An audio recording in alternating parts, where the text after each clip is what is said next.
Olá, eu sou Inajara Soares e esse é o nosso programa Saúde e Longevidade, sempre às 20 horas, nas quartas-feiras, aqui na nossa TV Costa Doce.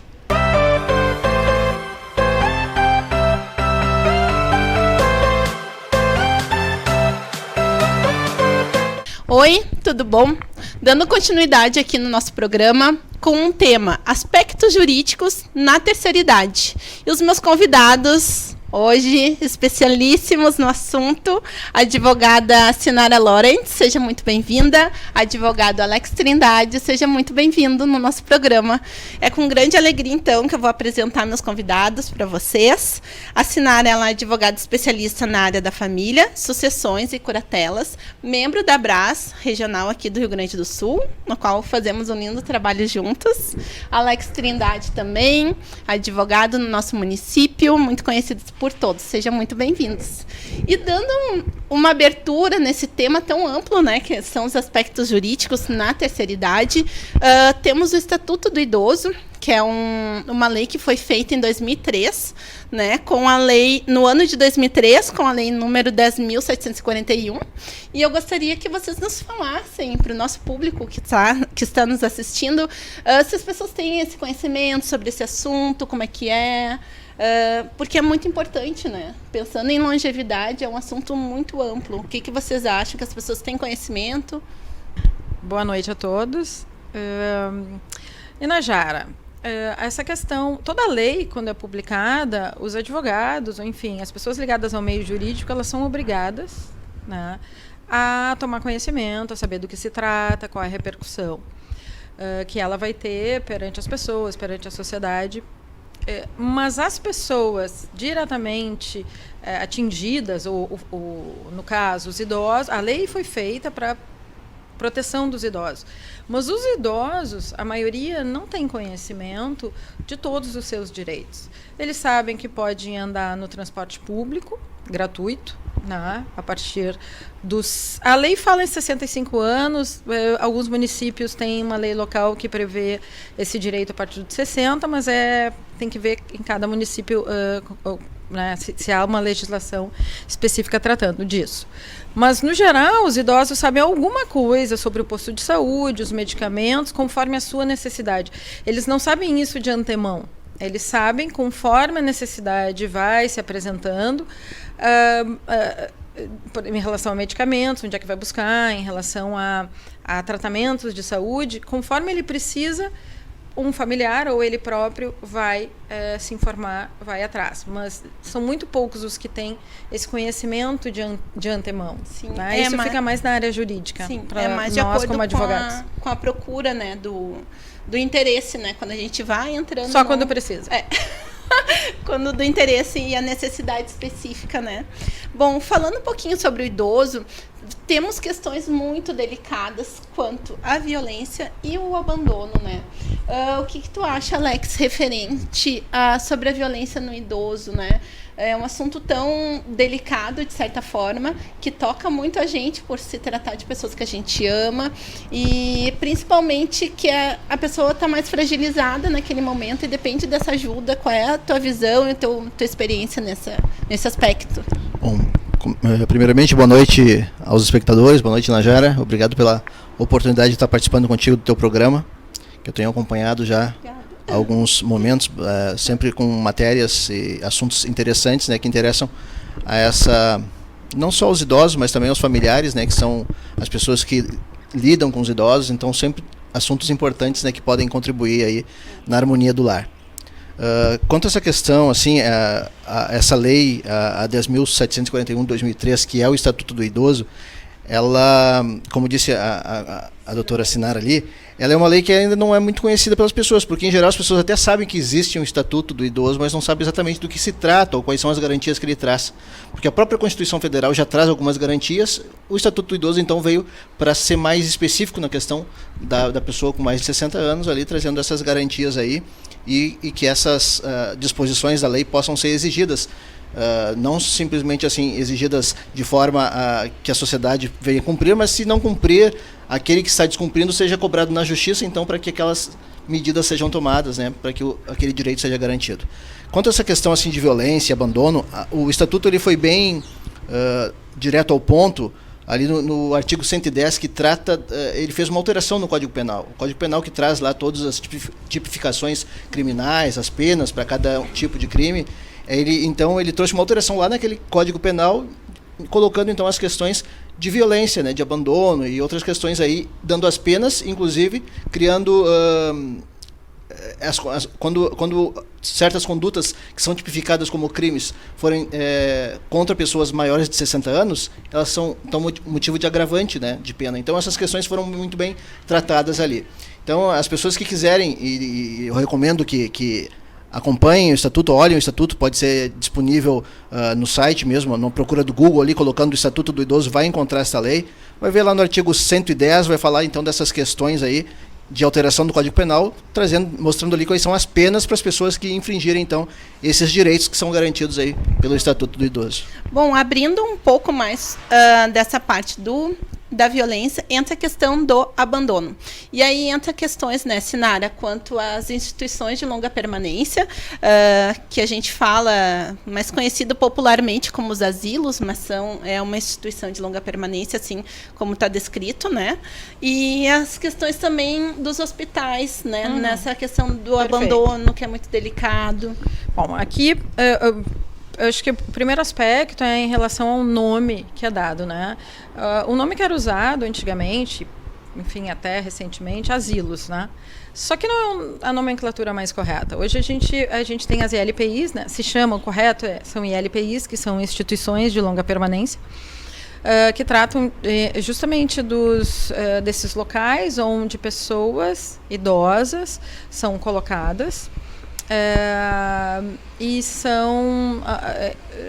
onde elas passam a morar. Então elas têm todo elas recebem alimentação, elas recebem cuidados de saúde, tem o médico, tem enfermeiro, enfim, tem medicação, normalmente tem tudo que elas precisam. Às vezes tem a participação de familiares, levando alimentos ou levando medicamentos, mas muitas instituições que são ligadas ao SUS, né, são... E aí cada município tem, enfim, todo um sistema para gerir e para tratar desse assunto. Mas muitas delas, elas fornecem tudo que o idoso precisa.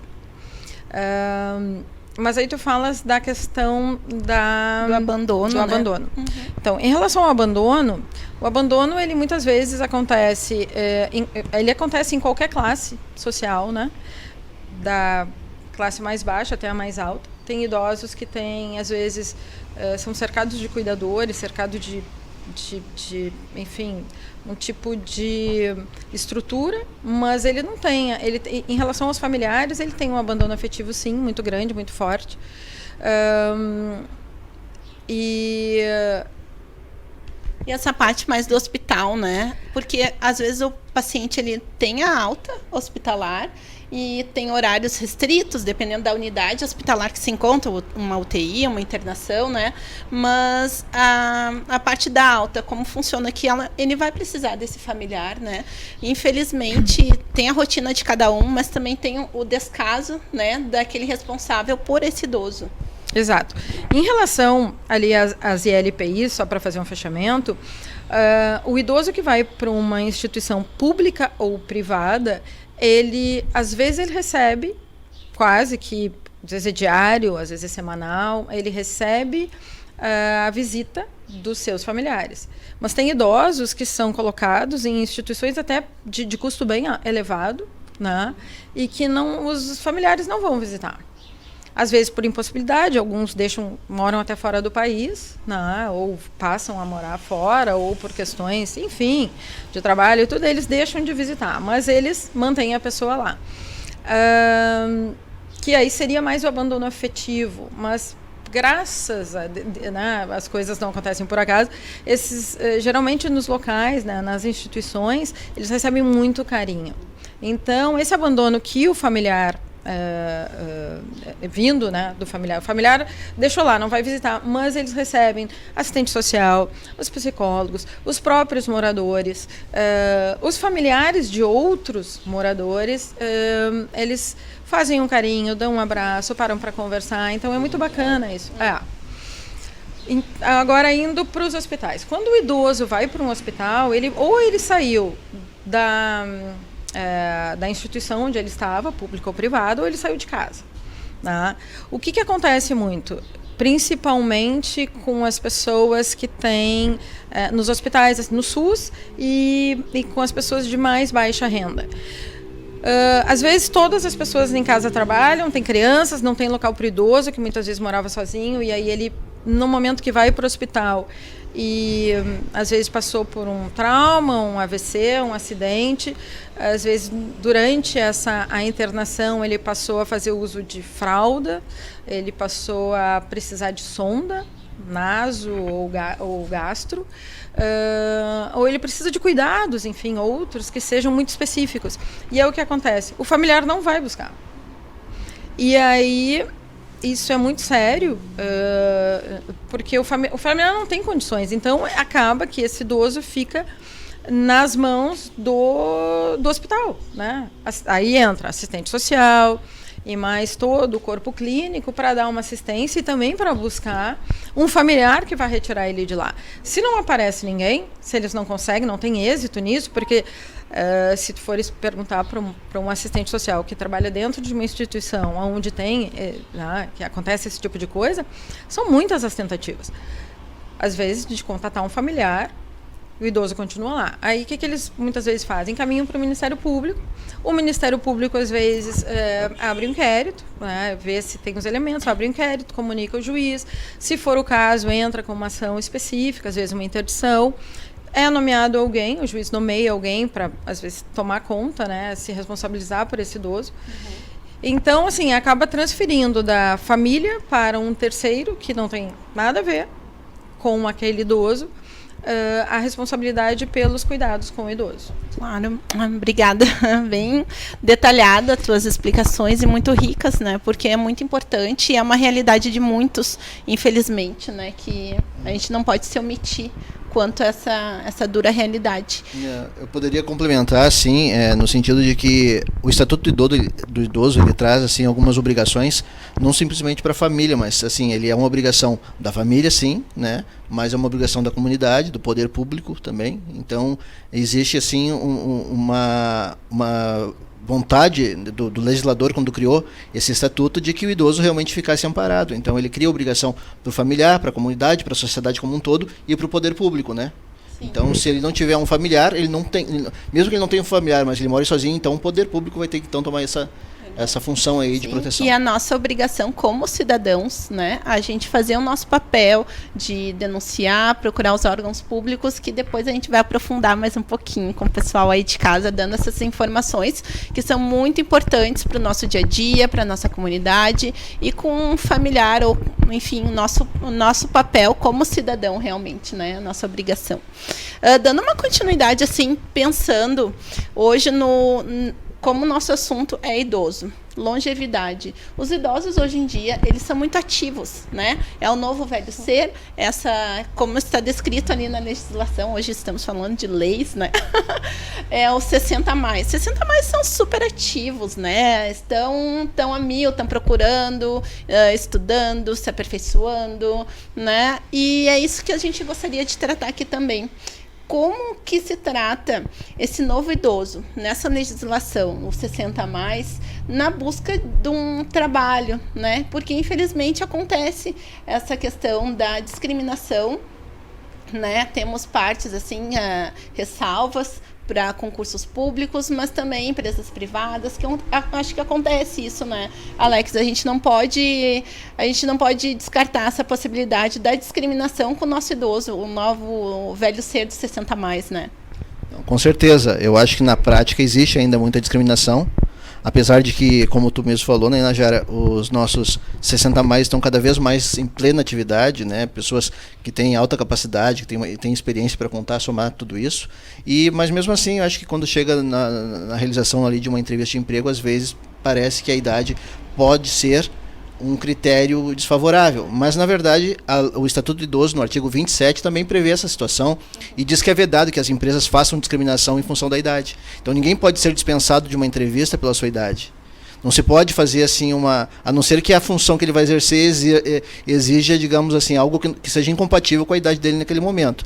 Mas fora isso, ele tem que disputar aquela vaga igual condições com qualquer outro com qualquer idade. Sim. A única, na verdade, isso então não pode pesar para o prejuízo do idoso, mas a idade pode pesar em benefício, que é a questão do concurso público, né?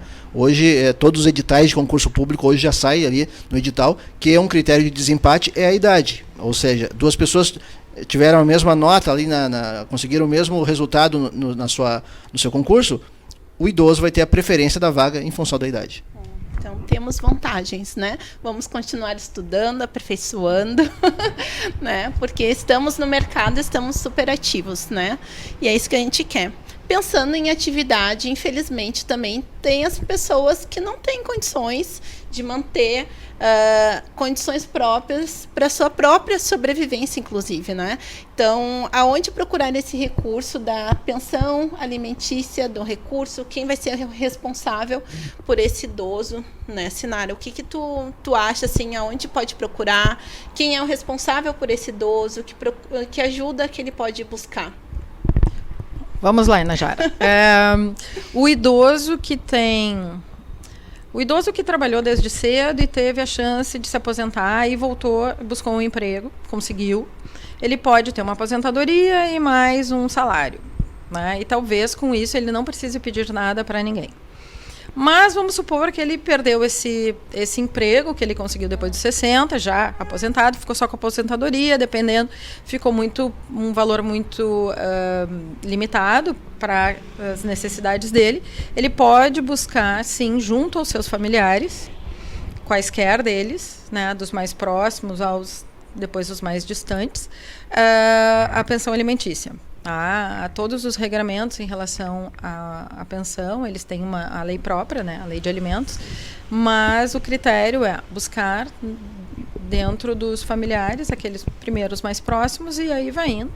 Por exemplo, o idoso talvez ele não tenha os pais, porque senão poderia, se eles tivessem condições, mas buscar dos filhos, buscar dos netos, buscar até dos irmãos. Aí é caso a caso, e aí claro que teria que procurar conversar com um advogado, com alguém que entenda, para orientar a melhor maneira de fazer isso e quais as pessoas que têm essa responsabilidade, né, para ajudar o idoso a complementar a sua renda, para que ele tenha condições de subsistência. Não, super esclarecedor esses pontos, né? E muitos outros que a gente vai tratar aqui com vocês. Pensando agora em questão de alimentos, sobrevivência, temos a questão também dos planos de saúde, né? Que é um assunto bem amplo, específico e delicado também, de certa forma, né? Porque o custo muitas vezes é difícil de manter, mas para tudo temos uma lei, uma orientação, e é isso que eu gostaria que vocês nos ajudassem. Eu não sei se a Sinara ou o Alex, quem fica mais à vontade, para tratar essa questão do plano de saúde, para esclarecer esse ponto também. A questão dos planos de saúde também tem uma previsão no Estatuto do Idoso que fala que a idade não pode ser utilizada como forma de reajuste de valores daquele plano de saúde, né? Tem várias questões, então, referente à saúde do idoso, que é previsto lá, acho que no artigo 15 do Estatuto, e que fala ali como o Estatuto, então, preveu as questões para que o idoso tivesse acesso total à saúde, né? Então, uma delas é isso: o plano de saúde não podem fazer distinção pela idade para fazer reajustes. Tem a questão também do idoso que é enfermo, dele ter o direito de não precisar sair de casa para realizar algumas questões. Por exemplo, a prefeitura, um órgão público, um banco, precisa que o idoso assine ou faça um contrato, alguma coisa. Não precisa, o idoso tem essa liberdade de não precisar sair de casa se ele estiver enfermo, né? E aí como é que é feito isso? Ele pode fazer isso através de uma representação, de um representante por procuração, quando é uma questão de interesse dele, e quando é uma questão de interesse do órgão público que está fazendo a exigência deste comparecimento dele, o órgão público, então, sendo informado de que aquele idoso está enfermo e não pode sair, o órgão público vai ter que disponibilizar alguém para ir até a residência deste idoso fazer essa situação. Então, são várias questões que envolvem, assim, a proteção do idoso, e nessa área de saúde, então, também é bem completo o estatuto. E gostaria de abrir aqui também a questão das carências, né, que é importante, e o atendimento de urgência e emergência para esse idoso que fecha um plano de saúde, né, Alex? Então, a gente sabe que no momento do contrato ali, que fecha às 24 horas, temos carências para alguns tratamentos específicos, mas temos também a questão do atendimento de urgência e emergência, que após 24 horas fechar o contrato, a pessoa tem esse direito do atendimento, né? Então, é importante a gente ressaltar isso, que são direitos de todos, né? E é sempre... Exato. E é isso que a gente quer levar para vocês em casa, essa informação com profissionais renomados, qualificados, e levando o melhor conteúdo para vocês que estão aí conosco em casa. E falando em plano de saúde, a gente vai estar aqui, vários assuntos hoje, mas entre eles, um que foi prorrogado, que é a questão do imposto de renda, né? Que temos descontos, temos benefícios e como fazer isso, né? Sempre procurando um profissional, uma ajuda, um suporte, mas eu gostaria que o Alex desse uma continuidade nessa questão do imposto de renda, já que esse prazo foi prorrogado e a gente fica mais antenado nos direitos da nossa pessoa idosa em casa e quem nos assiste também. Sim, realmente, né, em função aí da pandemia do novo coronavírus, houve então a prorrogação do prazo de entrega da declaração de imposto de renda, mas isso não trouxe muita alteração na tabela de restituição. E o nosso Estatuto do Idoso, ele prevê então também que o idoso tenha preferência de receber a restituição. Quando ele tem direito, então, ele faz a sua declaração de imposto de renda, ele tem direito de receber a sua restituição, ele vai ter preferência, então a União tem esta obrigação de primeiro pagar os idosos, né, restituir os idosos antes dos demais casos. Sim, e falando em imposto de renda, né, Sinara, temos as questões também de acordo com as doenças crônicas de cada idoso, cada pessoa específica, né, para esse paciente, esse cliente, né, por que não, né, da terceira idade. E como é que é a legislação específica, ela consegue especificar, na verdade, de acordo com a doença, descontos, benefícios, como funciona isso? Bom, em relação ao imposto de renda, acrescentando ao que o Dr. Alex falou, o que se pode dizer? Nós temos uma lei federal, que agora eu não vou saber dizer o número, que trata das isenções de imposto de renda. Quer dizer, ela trata de vários critérios, as faixas e tal, e ela também trata das isenções. Ela não fala especificamente do idoso, porque por ser idoso não quer dizer que tenha direito à isenção. Mas se ele tiver uma doença crônica, se ele tiver uma cardiopatia grave, a lei fala em doença de Parkinson, mas também vale, não está na lei, mas a jurisprudência as decisões já são muito tranquilas, em incluir aí o Alzheimer e outras demências. Nós temos a cegueira, nós temos a esclerose múltipla e outras doenças ali que estão especificadas. De câncer também, né? Também o câncer, mesmo que em remissão, um câncer lá de 10 anos atrás está em remissão, ou seja, não teve mais manifestação, a pessoa fez o tratamento, está curada, ela tem o direito à isenção. E em relação ao pedido de isenção, ele pode ser feito administrativamente e normalmente aí cada um vai pedir junto ao IPERGS, vai pedir junto ao Estado, junto ao município, quando é um servidor municipal, junto à União, lá, o INSS, enfim. Vai depender do qual é o órgão que faz a gestão, né, que é responsável pelo pagamento da aposentadoria. Normalmente é quem vai, para onde é endereçado o pedido de isenção. Que aí vai ser daí para frente, né? No máximo vai ser ali da entrada do pedido em diante. Mas a gente tem uma questão que às vezes as pessoas perguntam, que é assim, mas eu tive câncer há 6, 7 anos atrás. Eu disse, bom, então tu vai pegar os exames, vai pegar o tratamento de 6, 8 anos atrás e a gente vai pedir retroativo. Daí isso tem que ser feito em juízo. Isso administrativamente os órgãos não devolvem, né? E aí pode pedir com 5 anos. Né? Então, eu tive o Alzheimer se manifestou há 1 ano e meio. Bom, então a gente vai voltar 1 ano e meio. Não vamos voltar. A gente tem 5 anos para pedir. Mas um outro limite que tem que se observar é do início da doença ou do tratamento. Né? No caso do câncer, é da manifestação, também do tratamento. E dessas doenças mais degenerativas e tal, é de quando ela teve a primeira manifestação. Tem que ter um laudo médico comprovando isso. Então, se pede a partir daí. Estão gostando? Então fique conosco. Voltamos daqui a pouquinho para mais esse bate-papo sobre os aspectos jurídicos na terceira idade.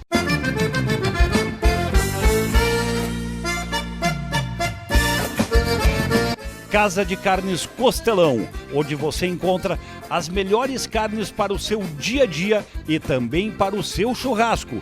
Venha para a Casa de Carnes Costelão, na Avenida Lupicínio Rodrigues 299, Sala 2, Coab, Guaíba. Telefone, toma nota aí, 3402-2009.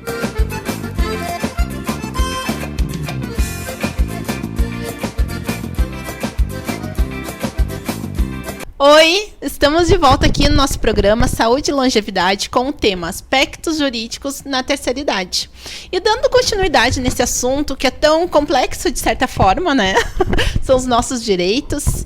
E tem aquelas pessoas, quando contribui, não contribui, consegue se aposentar, não consegue. Como é que é esse aspecto, Alex, para a pessoa tem direito, quem nunca contribuiu a essa assistência, a esse benefício?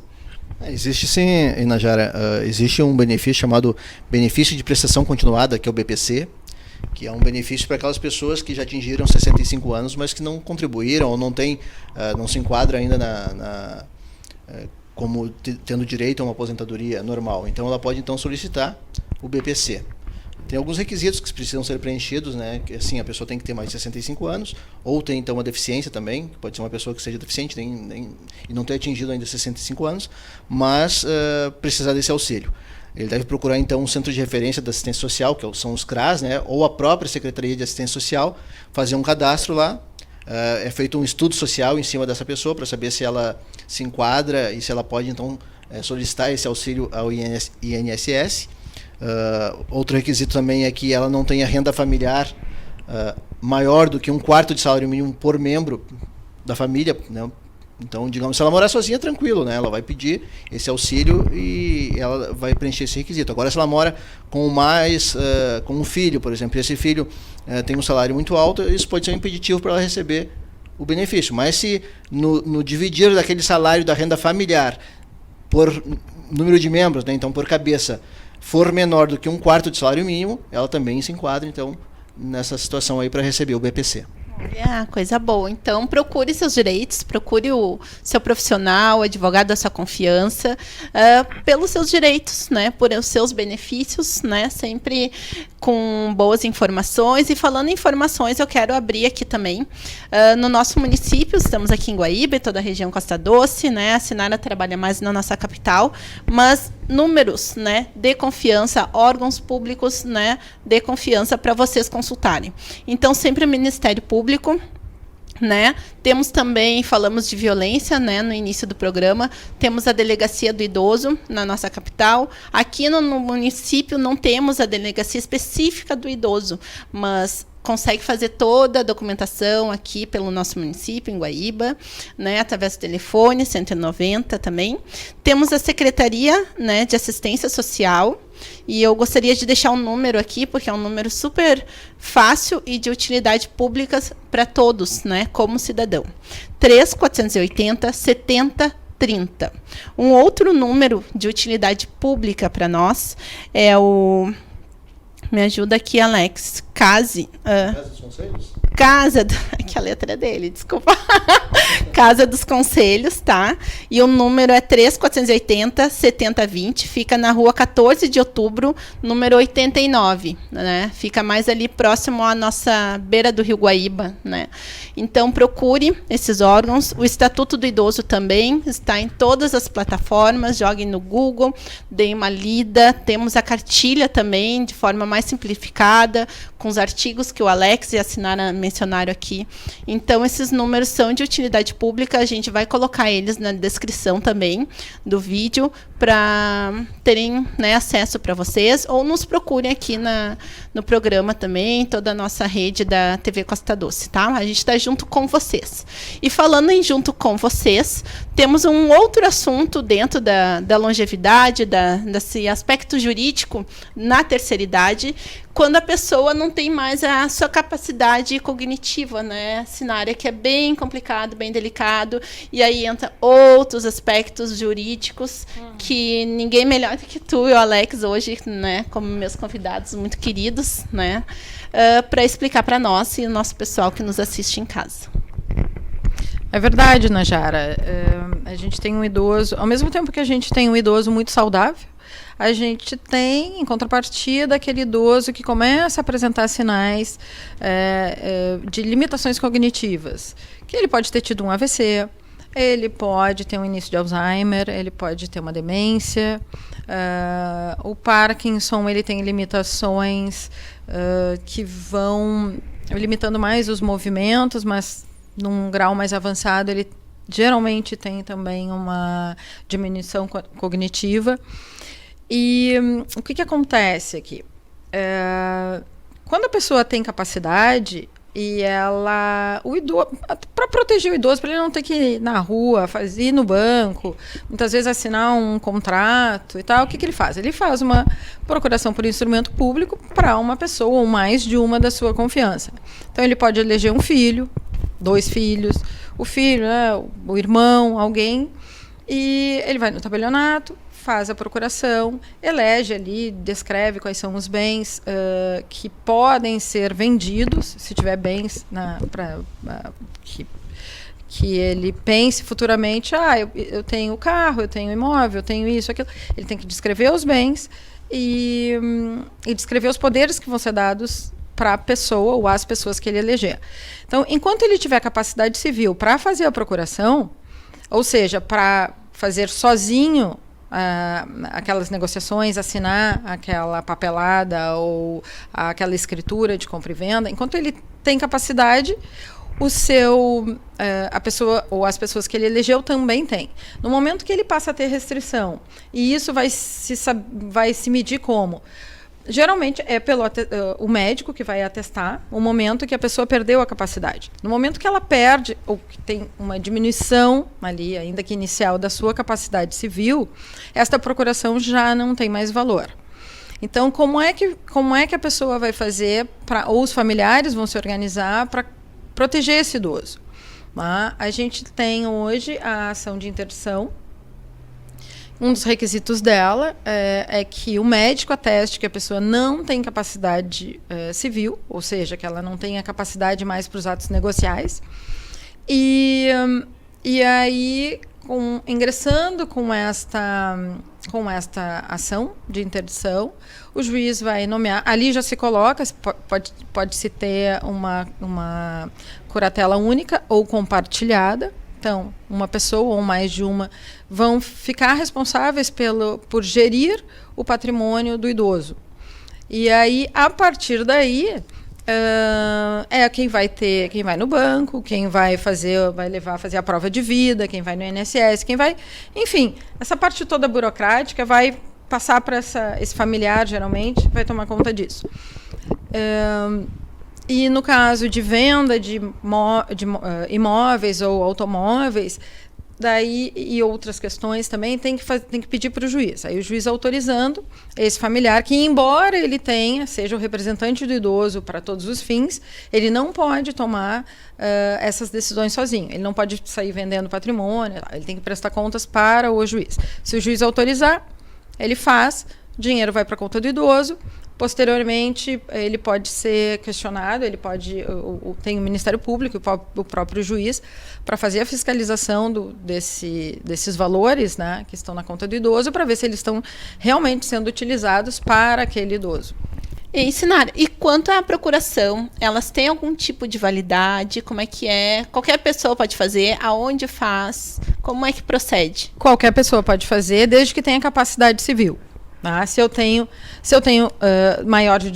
sou maior de 18 anos e estou no exercício da minha capacidade civil, eu vou no tabelionato e faço essa procuração no tabelionato. É no tabelionato da cidade, e às vezes em Porto Alegre tem vários tabelionatos, tem acho que 10, 12 tabelionatos.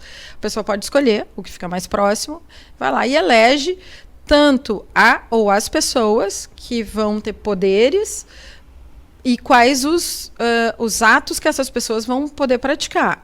Porque tem uma procuração padrão, os tabelionatos têm isso.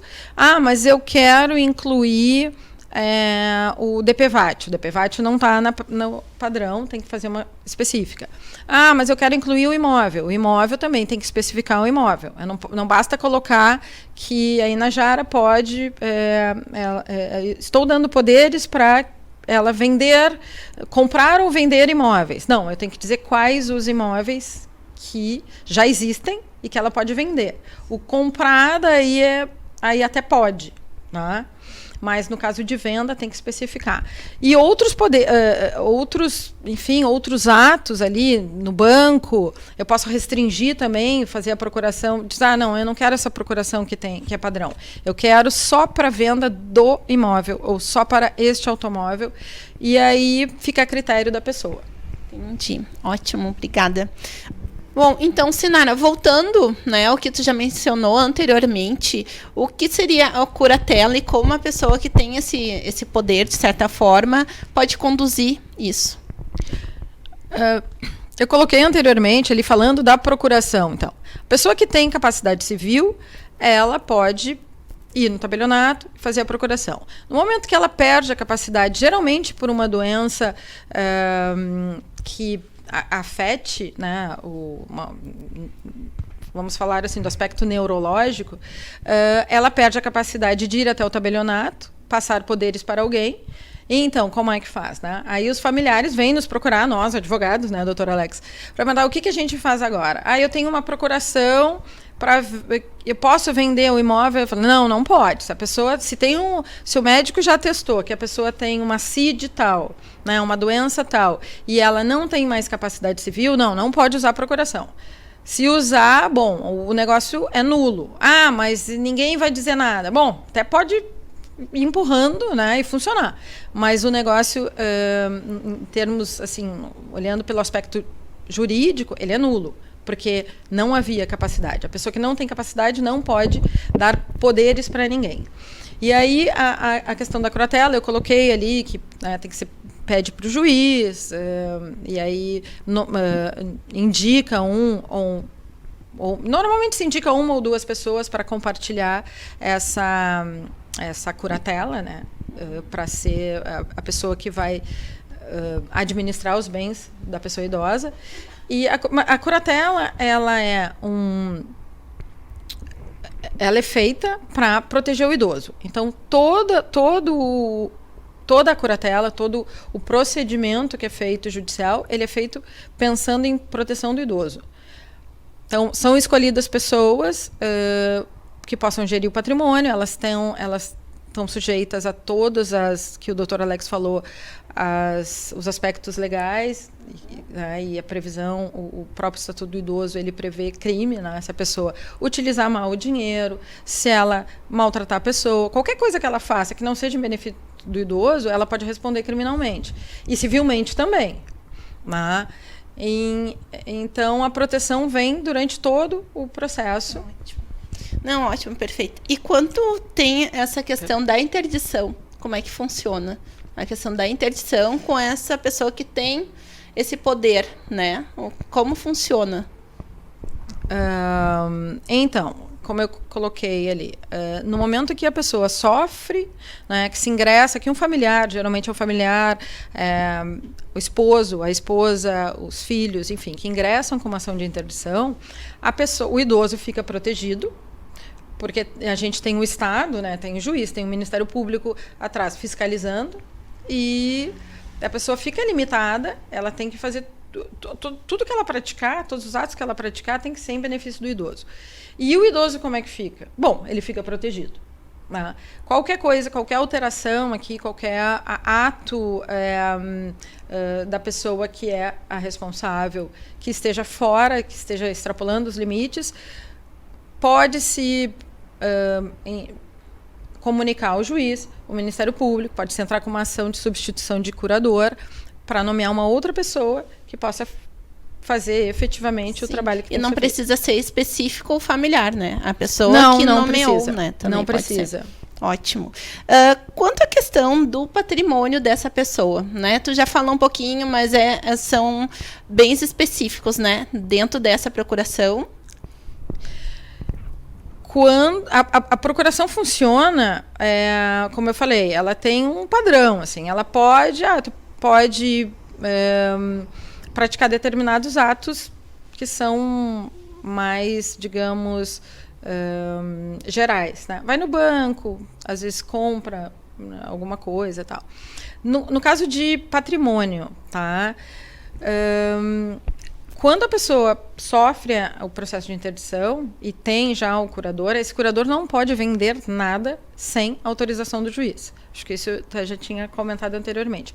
Toda a venda de qualquer bem, empréstimo, porque às vezes vem um filho, neto, alguém que já vem, né, causando danos ao idoso, já fez empréstimo consignado, já fez uma série de coisas, aí ele entra com a ação, pega lá um atestado médico, ingressa com a ação e pede, eu vou ser o curador.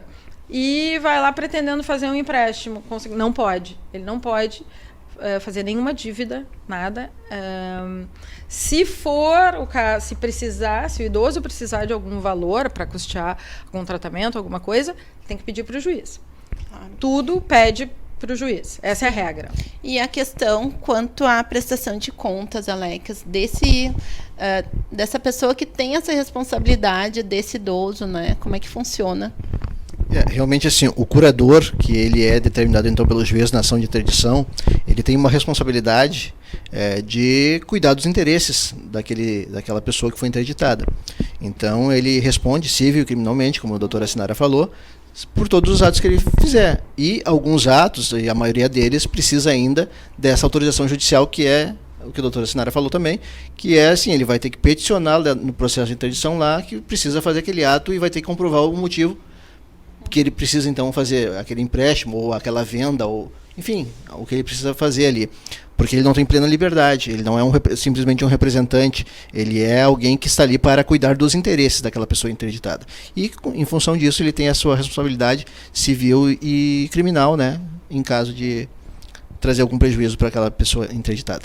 Sinara, eu gostaria, já que a gente falou tanto nesses aspectos de capacidade civil, né, do idoso, eu gostaria que tu fechasse esse processo. Como encerra esse processo, na verdade? A gente estava falando aqui capacidade, a incapacidade e o processo de interdição. Então, para fazer um fechamento, o processo de interdição ele se encerra com uma sentença, tá, onde o juiz vai dizer qual é a limitação daquela pessoa. Então, tem um curador, ou mais de um, que vai ser responsável pelos atos negociais, né, por administrar o patrimônio daquela pessoa interditada. E ali na sentença, o juiz vai dizer qual é a limitação, dependendo aí da doença, né, ela tem mais ou menos capacidade. Então, o juiz coloca que ela tem limitação para isso, isso e isso, e a pessoa nomeada curador ou curadores vão poder exercer essa parte. A partir da sentença, tá, uma coisa que muitas vezes as pessoas perguntam, tá, e aí o que a gente faz? A gente tem a sentença, quando a sentença tem um prazo ali para ela transitar em julgado, ou seja, não tem mais modificação daquela sentença, pode posteriormente, tem alguns casos em que não, quando não é uma doença progressiva, né? A pessoa teve um AVC, ficou incapacitada durante um tempo, durante alguns anos. Posteriormente, a interdição pode ser levantada. Mas vamos supor que ela não seja, que seja um caso de Alzheimer, demência, enfim, alguma coisa que não tenha retorno. Depois da sentença, há o registro da sentença de interdição junto ao registro civil. Tá? E aí sai uma certidão, a gente vai ter um registro da interdição, vai ter uma certidão de interdição, e essa certidão ela tem que ser levada até o registro civil de nascimento ou de casamento daquela pessoa que foi interditada. Por quê? Porque perante terceiros, a gente precisa da publicidade dessa interdição. Então, perante terceiros, as pessoas vão poder consultar perante o registro civil para saber se houve interdição, e também, né, para todos os negócios se pede uma certidão de casamento ou de nascimento. Se a pessoa for casada, tudo fica anotado na certidão de casamento. Ela divorciou, ela ficou viúva, ou ela foi interditada, vai estar na certidão de casamento. E essa certidão, que vai ser usada para a maioria dos atos negociais, vai aparecer ali a restrição, e aí a pessoa que está fazendo o negócio vai saber, bom, essa pessoa tem uma interdição, então tem um curador, vai estar o nome do curador ali, então vou falar com o curador. Mas então é um negócio de compra, venda, bom, tem que pedir para o juiz. Então, assim, já dá digamos, um norte para aquilo que precisa ser feito, que é para evitar fraude, nulidades e outras coisas que acontece por aí. Ótimo, obrigada, Sinara. Alex, eu gostaria de perguntar, aquele idoso que foi interditado, como é que ficam as relações afetivas dele? Ele pode casar, pode namorar? Como é que funciona isso juridicamente? Bom, assim, o idoso que ele sofreu, então, o processo de interdição, por um motivo, e teve uma decisão judicial nesse sentido, né, interditando ele não fica plenamente impedido de fazer todos os atos. Ele fica, então, impedido de fazer os atos negociais, né, os atos da vida civil, mais para essa questão aí de atos negociais. A questão afetiva, os atos como o casamento e tal, isso ainda é permitido fazer, né, então ele pode casar. Claro que existem as restrições quanto aos regimes de bens, né, desse casamento, mas tranquilamente ele pode ter sua vida social, normalmente deve ser também até não deve ser privado, né, de uma vida social, deve ser incentivado para isso, porque isso melhora a qualidade de vida de qualquer pessoa, independente de sua idade. E existe a questão também do regime de bens, de separação obrigatória de bens para aqueles idosos que casam com mais de 70 anos, então é um regime de bens obrigatório, não tem como uma pessoa querer casar com outro regime de bens após os 70 anos que não seja da separação obrigatória de bens. Isso é uma forma, então, também de evitar aquele chamado golpe do baú, né? E, enfim, tem essas questões jurídicas que realmente influenciam na vida das pessoas, e as pessoas, sabendo delas, né, podem conviver melhor, sabendo até onde podem ir, né, e o que devem fazer. Sinara, eu gostaria, então, que tu deixasse o teu número para contato, para de repente ter alguém que tem interesse, né, se interessou nos assuntos que a gente abordou aqui hoje, e tô se colocando à disposição para dúvidas, né, possíveis clientes também. Bom, o meu escritório fica em Porto Alegre, na frente do Foro Central, tá? Na diagonal ali do Praia de Belas.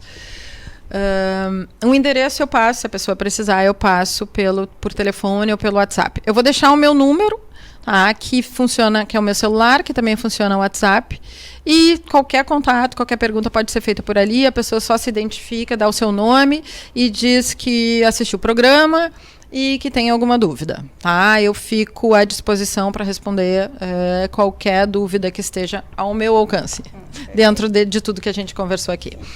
O meu telefone é área 51, tá? E o telefone é 981 18 1234. Telefone e WhatsApp. Ai, ótimo. Alex, por favor, então, teu telefone para contato, para quem tiver interesse. O Alex é aqui do nosso município, a Sinara trabalha mais na nossa capital, aqui em Porto Alegre, mas tu aqui, para o pessoal que quer te procurar, esclarecer dúvidas. Ok. Tendo alguma dúvida também, me coloco à disposição para estar respondendo naquilo que for possível. E aquilo que a gente não tiver de momento, a gente pode então pesquisar e também estar respondendo aí via WhatsApp, né? Eu vou passar então meu telefone celular, que tem também o meu WhatsApp. Código de área 51 999 87 8170. Ótimo. Então, vocês que estão aí em casa, que nos acompanharam durante o nosso programa hoje, Saúde e Longevidade, sempre às quartas-feiras, aquele nosso encontro semanal. Eu gostaria de agradecer imensamente a presença de vocês hoje. Eu fiquei muito feliz, acredito que o pessoal que está em casa também, que nos assiste, ficou agradecido e enriquecido com tantas informações essenciais, né, para a nossa conduta juridicamente, né, de acordo com a lei, Estatuto do Idoso. E muito, muito obrigada, Sinara. É sempre um prazer te ter aqui do meu lado, esclarecendo, trabalhando junto, construindo juntos. O Alex também, né, meu amigo. Estou sempre entre amigos aqui, né? Então é uma alegria muito grande. O meu agradecimento, o meu carinho, né, para vocês hoje, disponibilizando o tempo que é sempre tão rico e precioso para todo mundo. Então, eu te espero semana que vem, quarta-feira, às 20 horas, aqui na nossa TV Costa Doce. Um beijo em todos vocês. Até!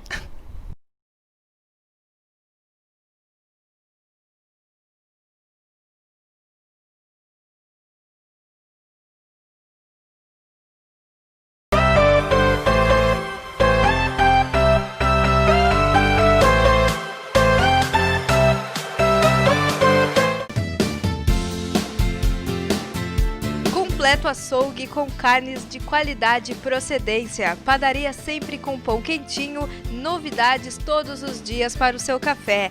Todos os sábados, as famosas feiras de doces e salgados. E aos domingos, aquele churrasco ao meio-dia, feito com carinho para você e sua família. Quer economia, qualidade e atendimento diferenciado? Ebenezer Mini Mercado e Açougue, Avenida Santa Clara, 432, Jardim dos Lagos.